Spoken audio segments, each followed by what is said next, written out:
Hello guys, जय हिंद। मैं पूजा Prajapati the education mission से आपका हार्दिक स्वागत करती हूँ। दोस्तों, आज से हम साइंस यानी कि विज्ञान कक्षा 10 के कुछ ऑब्जेक्टिव क्वेश्चंस को डिस्कस करने वाले हैं। दोस्तों, इस सीरीज में आपको जो हमारी जो कारवां सीरीज है, इसमें मैथ्स और साइंस के ऑल चैप्टर्स आपको उसमें समझाए जाएंगे। उसके ऑब्जेक्टिव क्वेश्चंस, उनमें क्या क्या टॉपिक्स हैं, ये सारी चीज़ें आपको समझाई जाएंगी। दोस्तों, अगर आपको अच्छा लगे तो चैनल को प्लीज़ सब्सक्राइब करें और अपने दोस्तों को भी शेयर करें। अब जैसा कि आपके जो एग्ज़ाम है वो काफ़ी नज़दीक आ रहे हैं, उस हिसाब से हमने कुछ अपने खुद के नोट्स, स्पेशल नोट्स तैयार किए हैं जो आपकी जो एग्ज़ाम प्रिपरेशन है उसमें बहुत ही ज़्यादा हेल्प करने वाले हैं। तो आइए गाइस, स्टार्ट करते हैं। जो चैप्टर 1 है दोस्तों हमारा साइंस का, चैप्टर 1 है केमिकल रिएक्शंस एंड इक्वेशंस, यानी कि रासायनिक अभिक्रियाएं एवं समीकरण। तो दोस्तों, अब रासायनिक अभिक्रियाएं एवं समीकरण जो चैप्टर है हमारा, रासायनिक समीकरण और अभिक्रिया होती क्या है। तो अगर दोस्तों हम बात करें कि रासायनिक समीकरण क्या है, यानी कि केमिकल इक्वेशंस क्या होती है, तो आप सभी जानते हैं, आप सभी साइंस पढ़ रहे हैं कि जो रासायनिक समीकरण होती है, किसी भी रासायनिक अभिक्रिया यानी कि जो केमिकल रिएक्शन होती है, यानी कि जो हमारे केमिकल चेंजेस आते हैं, रासायनिक परिवर्तन होते हैं, अगर हम उसमें उन पदार्थों को प्रतीकों एवं सूत्रों के माध्यम से संक्षिप्त प्रदर्शन करते हैं तो वो हमारा रासायनिक समीकरण कहा जाता है। जैसे दोस्तों, हम सपोज दैट HCl यानी कि हाइड्रोक्लोरिक एसिड लेते हैं, प्लस साथ में हम ले रहे हैं अपना सोडियम हाइड्रोक्साइड।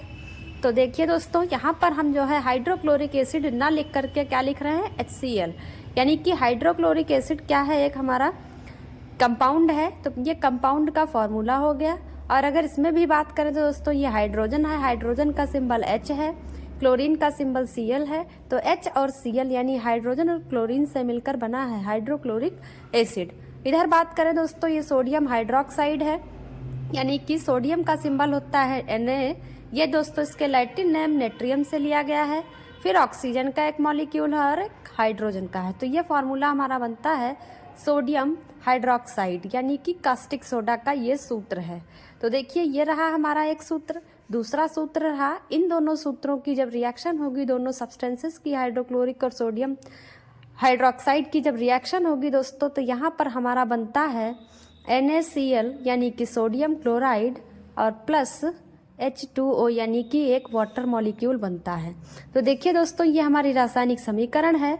तो क्या लिखा है यहाँ पर कि किसी भी रासायनिक अभिक्रिया का उसमें भाग लेने वाले पदार्थों के प्रतीकों एवं सूत्रों के माध्यम से संक्षिप्त प्रदर्शन रासायनिक समीकरण कहलाता है।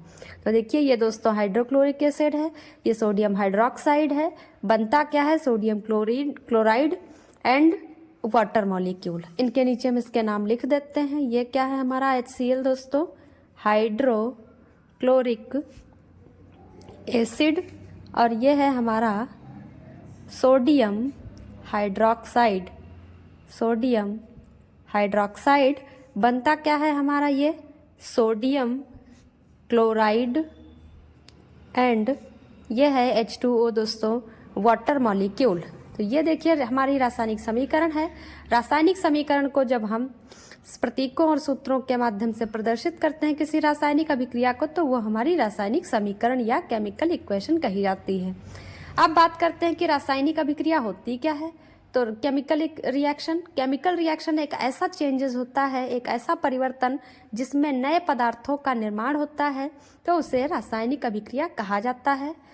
रासायनिक अभिक्रिया क्या है, जैसे देखिए यहाँ पर दोस्तों एक हाइड्रोक्लोरिक एसिड था, एक सोडियम हाइड्रोक्साइड है, दोनों मिलकर रिएक्ट करेंगे। रिएक्शन करने के बाद जो है दोस्तों एक नया पदार्थ बनता है, वह है हमारा सोडियम क्लोराइड और प्लस एक वाटर मॉलिक्यूल भी हमें प्राप्त होता है। तो ये रही रासायनिक अभिक्रिया दोस्तों हमारी, एक ऐसा केमिकल चेंज यानी कि रासायनिक परिवर्तन जिसमें नए पदार्थों का निर्माण हो, तो ऐसे केमिकल चेंज को रासायनिक अभिक्रिया यानी कि केमिकल रिएक्शन कहा जाएगा। अब बात करते हैं कि इसमें जो भाग लेने वाले पदार्थ हैं या जो बनते हैं पदार्थ, उनको क्या कहा जाता है। तो दोस्तों, किसी भी रासायनिक अभिक्रिया में जो भाग लेते हैं पदार्थ, यानी कि जो पार्टिसिपेट करते हैं किसी केमिकल रिएक्शन में, उनको अभिकारक कहा जाता है, यानी कि रिएक्टेंट। तथा रासायनिक अभिक्रिया में परिवर्तन के बाद प्राप्त होने वाले पदार्थों को उत्पाद यानी कि प्रोडक्ट कहा जाता है। अब जैसे कि इस रिएक्शन की अगर हम बात करें, HCl प्लस NaOH बना है हमारा NaCl प्लस H2O, तो इसमें जो हमारे अभिकारक हैं यानी कि जो रिएक्ट कर रहे हैं उनको हम क्या कहते हैं, अभिकारक यानी कि रिएक्टेंट। तो इसमें आपको दिख रहा है कि पार्टिसिपेट कौन कर रहे हैं रिएक्शन में, कौन रिएक्ट कर रहे हैं आपस में, जुड़ कौन रहे हैं, तो हाइड्रोक्लोरिक एसिड हो गया और NaOH यानी कि हाइड्रोक्लोरिक एसिड और सोडियम हाइड्रोक्साइड, ये हमारे अभिकारक हो जाएंगे यानी कि रिएक्टेंट। और इनके रिएक्शन के परिणाम स्वरूप जो हमें रिजल्ट प्राप्त होगा वो हमारा कहा जाएगा उत्पाद यानी कि प्रोडक्ट। तो उत्पाद यहाँ पर क्या है, NaCl plus H2O, comma NaCl and H2O, तो ये हमारे हो गए उत्पाद। तो दोस्तों अभी तक हमने क्या सीखा कि दोस्तों रासायनिक समीकरण क्या होती है, कि कोई भी रासायनिक अभिक्रिया को अगर हम प्रतीकों और सूत्रों के माध्यम से प्रदर्शित करते हैं तो उसे रासायनिक समीकरण कहा जाएगा।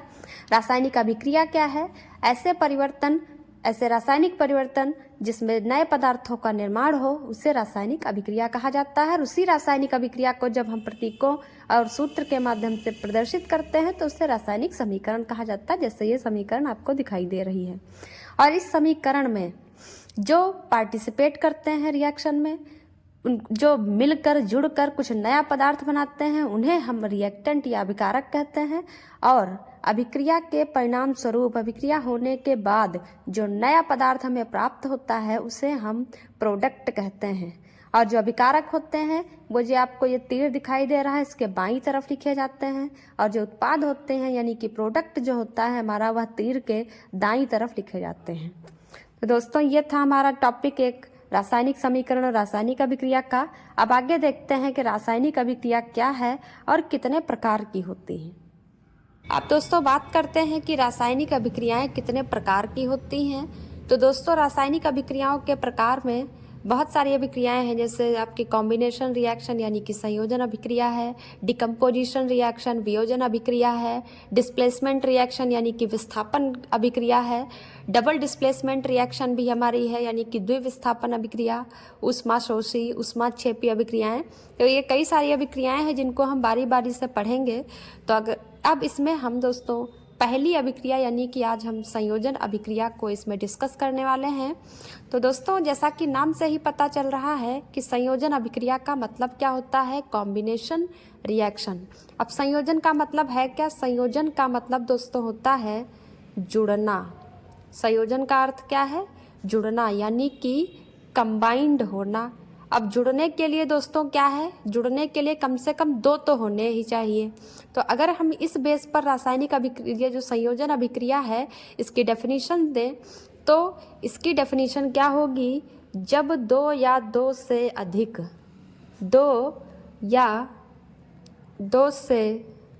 अधिक पदार्थ होंगे यानी कि जुड़ने वाले जो होंगे वो अभिकारक होंगे। जब दो या दो से अधिक पदार्थ यानी कि अभिकारक मिलकर, जब दो या दो से अधिक पदार्थ या अभिकारक मिलकर एक उत्पाद बनाते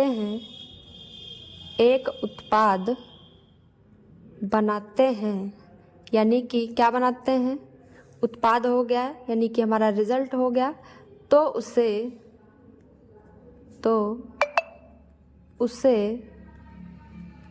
संयोजन अभिक्रिया कहा जाता है। तो उसे संयोजन अभिक्रिया कहा जाता है। यानी कि दोस्तों जो कॉम्बिनेशन रिएक्शन है उसमें कॉम्बिनेशन का मतलब कंबाइंड होना यानी कि जुड़ना। तो जुड़ने के लिए मैं कम से कम दो लोगों का होना तो आवश्यक ही है। ऐसे ही यहाँ पर जो पदार्थ होंगे या तो वो दो पदार्थ होने चाहिए या दो से अधिक पदार्थ भी होते हैं। तो वो जुड़कर यानी कि मिलकर एक प्रोडक्ट कोई बनाते हैं तो हम उसे संयोजन अभिक्रिया कहते हैं। जैसे कैल्शियम ऑक्साइड यानी कि बिना बुझा चूने की अगर हम जल से रिएक्शन कराते हैं तो वहाँ पर बनता है बुझा चूना, यानी कि जो कैल्शियम ऑक्साइड है वो वाटर से रिएक्ट करके जो है कैल्शियम हाइड्रोक्साइड बना लेता है। यानी कि अगर कभी आपसे पूछे कि बिना बुझा चूना बुझे चूने में कैसे परिवर्तित होगा, तो अगर हम बिना बुझे चूने की पानी से रिएक्शन करा देते हैं तो वह जो है बुझे चूने में परिवर्तित हो जाता है।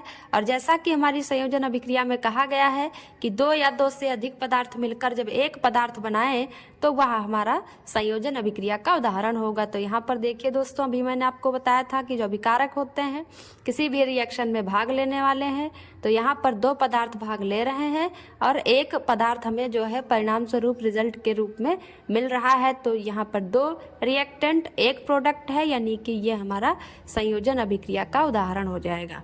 अब बात करते हैं दोस्तों नेक्स्ट रिएक्शन। अब दोस्तों बात करते हैं सेकेंड रिएक्शन, जिसपे हमने लिया है वियोजन अभिक्रिया, यानी कि डिसोसिएशन रिएक्शन और डिकम्पोजिशन रिएक्शन भी इसको इंग्लिश में कहा जाता है। तो जैसे दोस्तों संयोजन का मतलब जुड़ना था, ऐसे ही वियोजन का मतलब दोस्तों टूटना होता है। यानी कि कोई भी एक पदार्थ टूटकर, यह संयोजन अभिक्रिया का जस्ट अपोजिट होता है। इसमें क्या था कि 2 पदार्थ मिलकर एक प्रोडक्ट बनाते हैं, इसमें इसके जस्ट अपोजिट है। इसमें एक आपका अभिकारक होगा और वो टूटकर 2 या 2 से अधिक पदार्थ बनाएगा। तो इस प्रकार हम इस अभिक्रिया की जो डेफिनेशन है वो ये लिख सकते हैं, जब एक पदार्थ यानी कि वो अभिकारक होगा, जब एक अभिकारक टूटकर या डिकम्पोज होकर टूटकर 2 या अधिक, 2 भी हो सकते हैं या 2 से अधिक उत्पाद बनाए, तो उसे वियोजन अभिक्रिया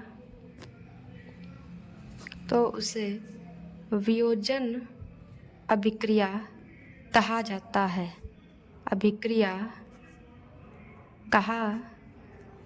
जाता है।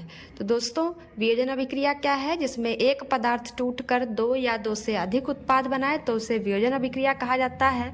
इसके उदाहरण की बात करें तो दोस्तों जो कैल्शियम कार्बोनेट होता है, यानी कि CaCO3, चूना पत्थर भी इसको कहा जाता है कैल्शियम कार्बोनेट को, तो ये दोस्तों जब डिकम्पोज होता है यानी टूटता है तो ये बनाता है कैल्शियम ऑक्साइड प्लस CO2 यानी कि कार्बन डाइऑक्साइड गैस। ये क्या है दोस्तों?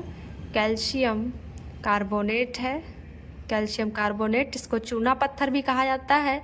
जब ये डिसोसिएट होगा यानी कि डिकम्पोज होगा तो ये टूट कर बनाएगा calcium oxide and carbon dioxide. Calcium oxide and carbon dioxide. दोस्तों ये रही हमारी दोनों रिएक्शन।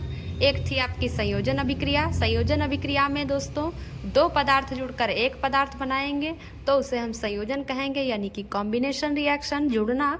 दूसरी है हमारी वियोजन अभिक्रिया। तो वियोजन अभिक्रिया में क्या है, एक पदार्थ यानी कि एक अभिकारक टूटकर 2 या 2 से अधिक पदार्थ बनाएगा तो वो हमारी वियोजन अभिक्रिया या डिकम्पोजिशन रिएक्शन कही जाएगी।